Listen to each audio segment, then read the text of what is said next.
تو انہوں نے اس بارے میں بیٹھ کر مشورہ کیا کہ ہم کیا کریں، کیا ہم بھی مسلمان ہو جائیں یا ان کے لیے ان کے ساتھ ہم لڑائی کریں۔ تو ان کے اندر ایک درید نام تھا، درید بن اسما، درید بن ساما، یہ ان کا سب سے بڑا پرانا بزرگ تھا، 120 سال اس کی عمر تھی۔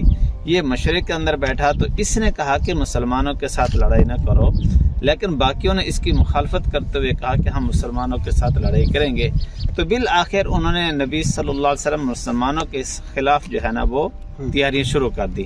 محبوب صلی اللہ علیہ وسلم کو اس بات کی جب اطلاع ملی تو محبوب صلی اللہ علیہ وسلم نے ایک صحابی جن کا نام بھی تاریخ کے اندر آتا ہے، محبوب صلی اللہ علیہ وسلم نے ان کو جاسوس بنا کر ان کے اندر بھیجا کہ جو ساری معلومات کر کے آؤ۔ وہ صحابی کچھ دن ان کے اندر رہے اور محبوب صلی اللہ علیہ وسلم کے لیے وہ ساری جو ہے نا وہ جاسوسی کرتے ہیں۔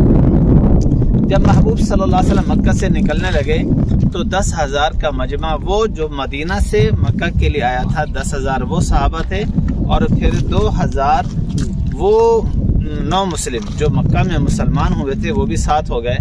تو چلتے ہوئے اسی جگہ پر ہے، یہ ہم جو روڈ استعمال کر رہے ہیں مکہ سے طائف کے لیے، اسی روڈ کو نبی صلی اللہ علیہ وسلم نے پہلے سفر میں بھی اور دوسرے سفر میں بھی طائف کے لیے اسی روڈ کو استعمال کیا تھا۔ ماشاءاللہ۔ تو اس جگہ پر جب صحابہ شام کے وقت پہنچے، یہ سارا میدان کے اندر ابھی صحابہ جو ہے نا وہ خیمے لگا رہے تھے، اونٹوں سے گھوڑوں سے سامان اتار رہے تھے، تو ایک دم تیروں کی بارش شروع ہو گئی۔ ان پہاڑوں کے اوپر یہ چھپے ہوئے تھے کہ وہ جو بنو ثقیف، خصوصاً بنو ثقیف اور حوازن، یہ لڑائی میں اتنی زیادہ مہارت رکھتے تھے کہ ان کو لڑائی کے بہت زیادہ تجربے تھے، ان کے ہتھیار اس وقت کے لحاظ سے بہت ہی ایڈوانس تھے۔ تو اوپر وہ چھپ گئے تھے کہ مسلمان اس جگہ پر آ کر وہ پڑاؤ ڈالیں گے۔ جیسے ہی صحابہ نے محبوب صلی اللہ علیہ وسلم اس جگہ پر پڑاؤ ڈالا، ابھی وہ سامان اتار ہی رہے تھے کہ اوپر سے تیروں کی بارش ہو گئی، جس سے صحابہ اور مسلمانوں کے اندر بھگدڑ مچ گئی، تو کافی سارا نقصان ہوا، صحابہ بھی شہید ہوئے۔ پھر نبی صلی اللہ علیہ وسلم نے سارے صحابہ کو ایک نعرہ لگایا کہ میں اللہ کا نبی ہوں، سارے میری طرف جمع ہو جائیں۔ تو سارے صحابہ جو ہے وہ نبی صلی اللہ علیہ وسلم کی طرف جمع ہوئے۔ پھر نبی صلی اللہ علیہ وسلم نے خود کمان کرتے ہوئے ان کے اوپر حملہ کیا، تو جس سے وہ منتشر ہو گیا، بھاگ گئے۔ اس کے اندر لاکھوں کی تعداد میں بکریاں، بھیڑیں، اونٹ، بہت زیادہ مال غنیمت حاصل ہوا، لڑائی اور ہتھیار حاصل ہوئے۔ پھر یہاں پر جو یعنی جب لڑائی ختم ہو گئی، یہ لڑائی ایک ہی دن میں ہوتی تھی، صبح سے لے کر شام تک ہوتی تھی۔ جب لڑائی ختم ہو گئی، جنگ کا فیصلہ ہو گیا، مسلمان جیت گئے اور کفار جو ہے وہ بھاگ گئے۔ ہاں، خصوصی طور پر اس لڑائی کے اندر شیما جی انشاءاللہ اللہ نے چاہا تو ہم جائیں گے اس جگہ پر، مزید میں اس کو کھولوں گا۔ شیما، انیسہ اور عبداللہ، یہ حضرت محبوب صلی اللہ علیہ وسلم کے رضائی بہن بھائی تھے۔ تو وہ بھی شیما کا جو قبیلہ تھا، حلیمہ کا، بنو سعد، وہ بھی ثقیف اور حوازن کے حلیف تھے، یعنی ان کے ساتھ مل کر مسلمانوں کے خلاف لڑنے کے لیے آئے ہوئے تھے۔ تو اس جگہ پر شیما گرفتار ہوئی تھی، اور جو ہے نا شیما اسی جگہ پر، یعنی یہیں ان کا قبیلہ بھی اسی لڑائی کے اندر شامل تھا۔ جب یہ لڑائی کا فیصلہ ہو گیا تو اب پانی کی وہاں یعنی بہت زیادہ ضرورت محسوس ہوئی۔ یہاں سے 12 کلومیٹر کے فاصلے پر، یعنی اس طرف جی ان پہاڑیوں کے پیچھے، جب یہ لڑائی کا فیصلہ ہوا، صحابہ بہت زیادہ زخمی ہو گئے، تو محبوب صلی اللہ علیہ وسلم کو پانی کی اشد ضرورت محسوس ہوئی۔ تو معلوم کرنے پر پتہ چلا کہ یہاں سے کچھ فاصلے پر ایک کنواں ہے۔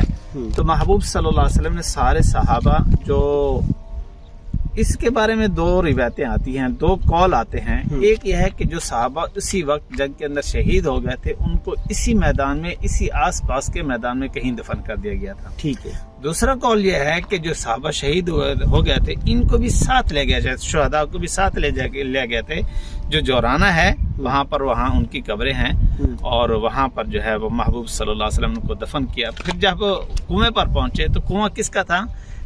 اس کا نام تھا جوران، جس کا یہ کنواں تھا جوران ایک آدمی کا نام تھا، جیسے ہمارے ہاں کامران ہو گیا، رضوان ہو گیا، مختلف نام ہو گئے، تو اسی طرح اس آدمی کا نام جوران تھا جس کا یہ کنواں تھا، تو جوران سے جورانہ کی طرف، یعنی جورانہ سے مشتق یہ ہو گیا اسے، تو یعنی اس کی طرف نسبت ہو گئی، نسبت ہو کے یہ علاقے کا نام جورانہ پڑ گیا، جوران سے، ٹھیک۔ تو اس جگہ پر محبوب صلی اللہ علیہ وسلم نے چند دن قیام کیا، 3 سے 4 دن کا ذکر آتا ہے، 3-4 دن وہاں محبوب صلی اللہ علیہ وسلم وہ قیام اس طرف کیا۔ تھا ادھر، جی یہ جو مینار نظر آ رہا ہے نا، مینار کے پہاڑیوں سے آگے کی طرف، یعنی یہاں سے تقریباً 12 کلومیٹر سفر بنتا ہے، اچھا، بائی روڈ 12 کلومیٹر بنتا ہے۔ تو جب محبوب صلی اللہ علیہ وسلم وہاں پہنچے، اس کنویں کا پانی استعمال کیا، اور جو صحابہ شہید تھے ان کو بھی وہیں تدفین کی، اور جو زخمی ہوئے تھے یہاں پر ان کو علاج معالجہ کے لیے لے گئے تھے، اور پھر وہ وہاں جا کر شہید ہو گئے، فوت ہو گئے، تو ان کو بھی محبوب صلی اللہ علیہ وسلم نے اسی مقام جورانہ پر جو ہے کنویں کے آس پاس میں، وہ کنواں ابھی موجود ہے، کنواں ابھی موجود ہے، اور اب سے تقریباً 3 ماہ قبل اس کا پانی بھی تھا۔ پانی اس صورت میں پانی نکالتے تھے کہ ٹرپینوں کے ذریعے سے تھوڑا پانی نکالتے تھے، پھر اس کو ٹینکی میں ڈالتے تھے، بڑی سی ٹینکی وہاں بنی ہے، پھر دوسرا پانی منگوا کر اسی ٹینکی میں مکس کرتے تھے۔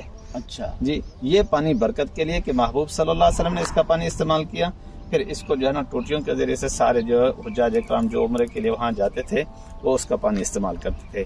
ابھی 3 ماہ قبل وہ پانی خشک ہو گیا ہے، پانی ابھی نہیں ہے۔ جی شیخ خلیل صاحب نے وادی حنین کے بارے میں، جنگ حنین کے بارے میں، اور یہاں کا جو تاریخی کنواں تھا اس کے بارے میں بڑی تفصیل کے ساتھ بیان کیا ہے۔